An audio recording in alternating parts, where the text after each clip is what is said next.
Excuse me, boss. What team do you support? What, Chelsea? Yeah. Fuck Chelsea. Chelsea shit. Yeah. Fuck Chelsea. What? Fuck you. Fuck Chelsea. Fuck you. You Fuck twat. Chelsea, pussy or what? Say something. Go on, Fuck listen, Chelsea. fuck you, Fuck Chelsea. There's always just that active and that defending. I think it's like.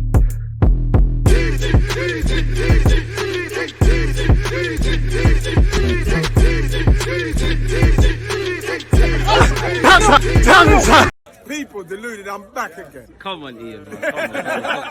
Come on, Ian, right? People deluded, I'm back again. It was worth the wait, weren't it, in terms of getting back to winning ways? As you lot saw yesterday, Chelsea got packed in. We was nice enough to even give that Madueke brother his first Premier League goal. He was probably one of the only bright sparks for Chelsea.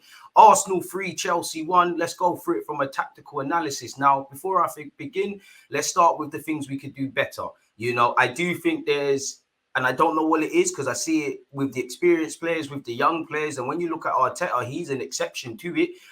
We take our foot off the gas a lot of the time. Innit? That cost us against Liverpool. That's obviously cost us against West Ham. You know, when you look at Brighton away, Leeds and Crystal Palace at home, you know, there's several times across the course of the season where we've completely dominated the team, played our fantastic football, done the job, but it's like we get a bit complacent. So we need to keep feeling hunger. It's like a boxing match, you know, even, you know, it's like we're boxers, we're punching up our opponent. It looks like they're barely standing, but we need to keep going until the referee gets them out of there or their team puts in the white flag.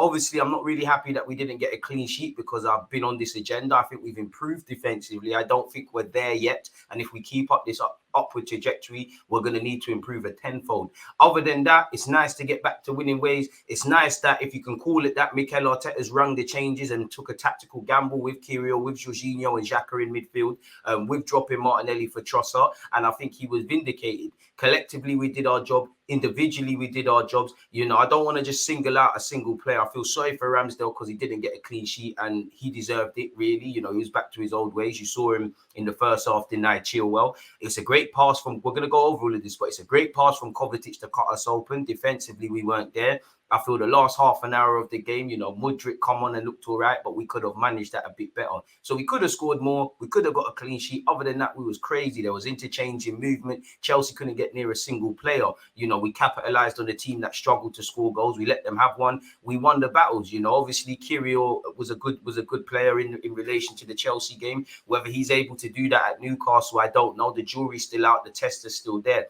He can only play what's in front of him, and he did fantastic. But when we go and play the Geordies on Sunday, it's a very different game. So a team that can't buy a win, can't get confidence, we didn't let that happen against Chelsea. Chelsea were toothless, man, really. And I again, banter and whatnot, but for the honest football fan that just happens to support Chelsea, I feel sorry for them because all this money spent, not a single player looks, and I do think the players care, but not a single player looks like they give a crap, if I'm honest with you. They're devoid of ideas. They're just trying to counter-attack and it's not happening. You know, it looks like square pegs in round holes, struggling to clear their lines amicably, really struggling to cope with Arsenal, really and truly. And we were good, but we weren't at our best, really and truly, if I'm honest with you. So yeah, Chelsea were terrible clearing their lines. You know, Xhaka almost scored 4 minutes in. They had no intensity. They're standing off our fullbacks. Yeah, they're getting into shape and holding two banks of 4-4-4-2, but it's a myth. Big up Arteta as well because he made these changes, and I like to see the fact of when the game not going against us, but we're getting a bit complacent. Players are looking tired out there. I did like the introduction of Tierney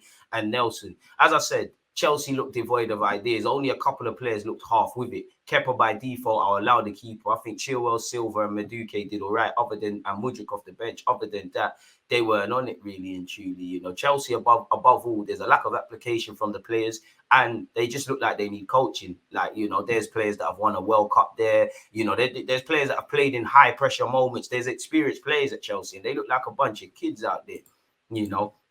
Where I look at Arsenal, if I share my screen with you lot now, people, again, sorry for the wait. This is a bit of, you know, just allows me to get my thoughts off. When I think of Arsenal, I think we moved the ball a lot quicker with Kyriel on the side. Obviously, he's got pace to gamble, really and truly, with Aubameyang. You know, you look at it, if you look at our shape more time, people, it's something like this. Yet this is more when we're looking at a goal. If we go towards, where was it? Kind of like here, people, ignoring Xhaka with the ball, but Kyriel was getting very tight to Aubameyang whenever he could. And obviously, Kirill got pace for all his rawness, so it allows us to keep our back free. And we're playing football, as you saw. Chelsea are chasing shadows. I'll get onto it in a sec, but there's no point getting into your shape, which isn't the case here, because obviously we're gonna need this. But you know, you're allowing Xhaka to pick up space all over. Trossard's in the half pockets. You cannot underestimate what Jesus was doing, dropping into that role as well. Odegaard, Jorginho, Saka, they just couldn't cope with our movement, really and truly. And I'm happy to see we had a fast start, scoring within the first opening 20 minutes, scored 2 goals in the 31st, and 34th minute with Jesus and Odegaard second. So we put the tie on its head under 15 minutes before the end of the first half, where it could have only been 1-0. 3-0, obviously Aubameyang had to come off. Chelsea had to make a change. I think he had 9 touches and 4 of them were during kickoff, so it's a bit of a myth. Fast start, great first half.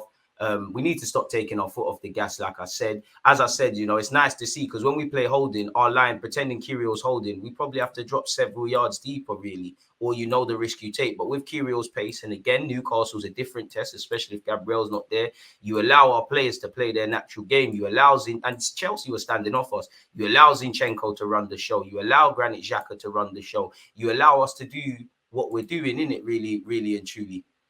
Now, if we focus on the first goal, I think I've messed up the tactics board now. But if we purely focus on the first goal, for me, it was about 13, 14 passes from when Zinchenko's won the ball back. If you remember correctly, he's found Jesus. Like I said, Jesus dropping deep, you can't underestimate him. It's gone to it's been dummied by Trossard, and it's gone to Jesus. You know, eventually, you know, it's ended up with Granit Xhaka. Again, Granit Xhaka has simply not been picked up. Granit Xhaka, Odegaard's not been picked up. They've only picked him up when it's far too late. When obviously Xhaka's played it again, moving it forward. When Xhaka's played it across the area, and Odegaard's not picked up, he scored his goals. You know, again, I'd say Sterling went to sleep as well. Sterling and Chilwell went to sleep. So I'll take that. That's cool for us.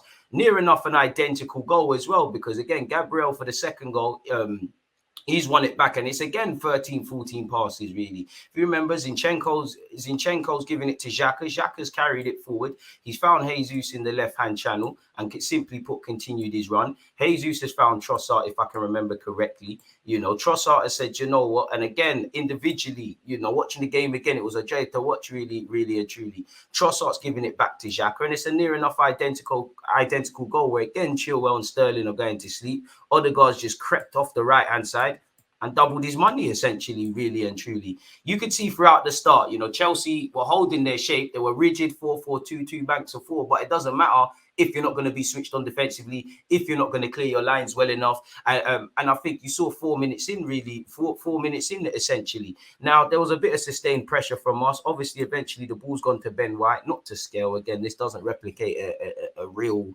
time, you know, goalkeeper's area, but we just put the ball in. It's a great move. One move is broken down. We just kept it moving, and Trossard, Xhaka are forcing the issue, like you saw. The ball's gone in. Xhaka and Jesus making issue. It's not the most glamorous of goals, but they all count, and that's the killer blow, and that's the most decisive goal, being 2 goals up. So shout out to Jesus, because I think Jesus deserved his reward. I think Xhaka did. Xhaka was superb, deserves his praise for his assist. Shout out to Trossard, Zinchenko. I think collectively we could have done better for the goal, but everybody did their thing, really. Jorginho against his old team really did well. That's kind of why you're brought in, and it's lovely to see our 3 January signings kind of helping us at this moment, you know. And I can't lie, again, I know a lot of people are probably going to sit there and say, whoa, Arteta, why didn't Kirill come in against Liverpool, against this team and that team? And you're right to ask that question. You know, we can't draw conclusions on Kirill because he has looked a bit raw in other games, but you are wondering what we could have had Kirill played for all his rawness, really and truly. We wouldn't have really lost our attacking play, which defensively we lose a lot with Holding in the team. Not that he's been terrible in conjunction with his standards, but, you know, you have to worry about that. What I would say in Arteta's defense, you know, Arteta don't get it right all the time, but as you saw with Martinelli last year, probably Smith Rowe now, and several others, when Arteta thinks you're absolutely ready, you're ready. So maybe Kirill weren't really there in training. Maybe he felt, I need to go for the experience of Rob Holding. Obviously, Kirill's still betting in. Maybe Arteta said, you know what, Chelsea are devoid of ideas. They struggle to defend. They struggle to keep clean sheets. They struggle to score goals. Maybe this is the best game for Kirill to come in, you know, for his first start in May, having signed in January. So maybe Arteta just deems he was ready now, but it's a fantastic conversation to have, really and truly. So we did well. Where I'm not necessarily happy, people, again, just focusing on our backline, and it's not just them because we're standing off Kovacic, and it was a great out watching the game again. We were fantastic for 60 minutes.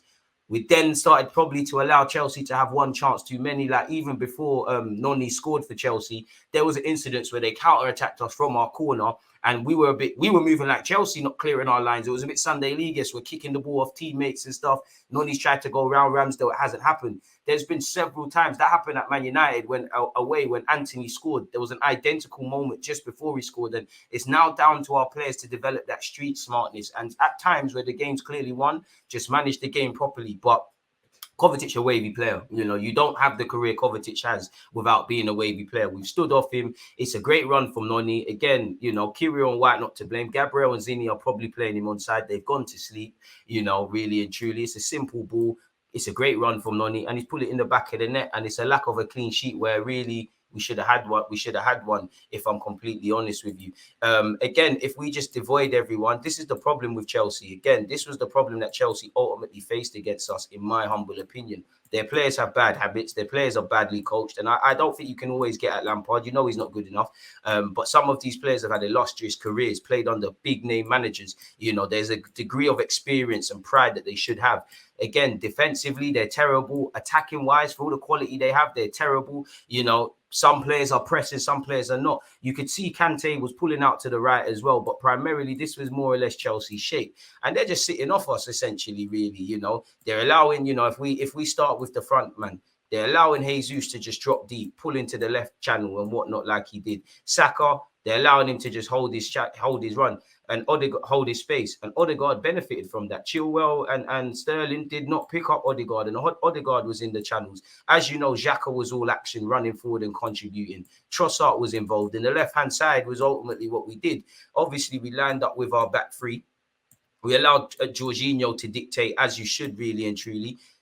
Obviously, you saw our back three. Gabriel would pull out when we're trying to attack. Kirill was getting very tight at any occasion to Aubameyang because he could do him in a foot race. I did think even at times, yeah, Chelsea's Enzo Fernandez, he's stepping to follow Jorginho and they're leaving gaps. And our players are recognizing that and just naturally coming into the space. So the shape was terrible from Chelsea, really and truly. And it was great from us. As I said, with Kirill, it allows us to play further up and play our game versus dropping deep. Don't get it twisted, though. You know, I haven't seen enough to 100% be convinced on Kirill in an Arsenal shirt, but you can only play what's in front of you. You can only give faith to your manager, and that's what he did, really and truly. In terms of improvements, we need to not take our foot off the gas, and we need to keep clean sheets, quite frankly, when it deserves it, really, especially for Ramsdale, because Ramsdale's been good this season. Yeah, he's dropped some clangers, but he deserved a clean sheet. But individually, collectively, from the managers to the players, I can't have nothing but pride, but be proud of you lot and have pride. So big up you lot, man. It's lovely to see ODEGAARD's on 14 league goals. Chelsea's records are appalling, isn't it? Chelsea have lost 20 games across all comps in a single season for the first time in the Premier League era. Noni had a great game. I thought I'd hail him up for Chelsea. Arsenal have won 3 consecutive PL games against Chelsea for the first time since 2004. We also are the first team in Europe's top 5 divisions to have 4 players reach 10-plus league goals this season. As you can see there with Saka, Jesus, ODEGAARD, and the big man Martinelli, we've achieved 24-plus league wins in the Premier League season for the first time since 2013-14. As you can see, we already read that. And again, it's so good. I have to name it Fries. Jesus scores and we don't lose in it. I don't think that record will be there forever, but it's there for now. Jesus has now scored 55 Premier League matches and never ended on the losing side, drawing 5 and winning 50. This is the most times a player has scored in a game in a competition without ever losing, and he surpassed James Milner. We've won 10 Premier League London derbies this season, which is many as Chelsea have won in overall comps. Again, the lack of clean sheets is concerning, you know. Since December of 2021, where we kept 4 consecutive clean sheets in home games, we have played 27 Premier League games at the Emirates and kept just 5 clean sheets. Defence wins titles. That is not sustainable. We picked up 78 points this season, which in previous years wins you a league. Unfortunately, with City, it's not enough.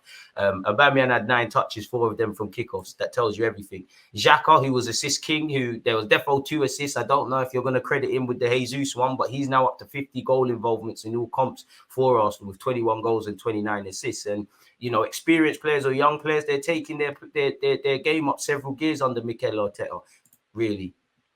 We now have 4 players for double figures in Premier League this season. That's only the second time that's happened in the Premier League era for us. The last time was 2012-13, where Walcott, Giroud, Cazorla and Podolski did such people. We've now accumulated 78 points in the Premier League this season, exactly Chelsea's double. Now, I think Chelsea will be back next season, provided they're properly coached, if I'm honest with you.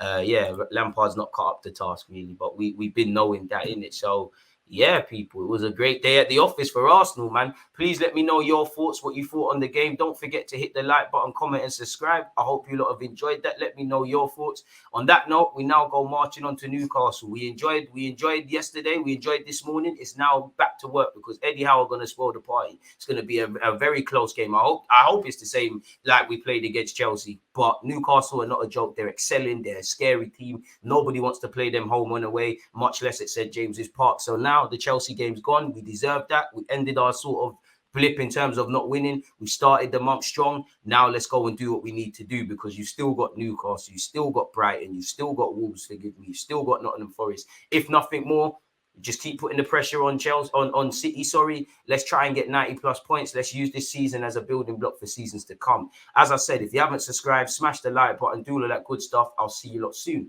One love. There's always just that active red flag. Defenders, I think, like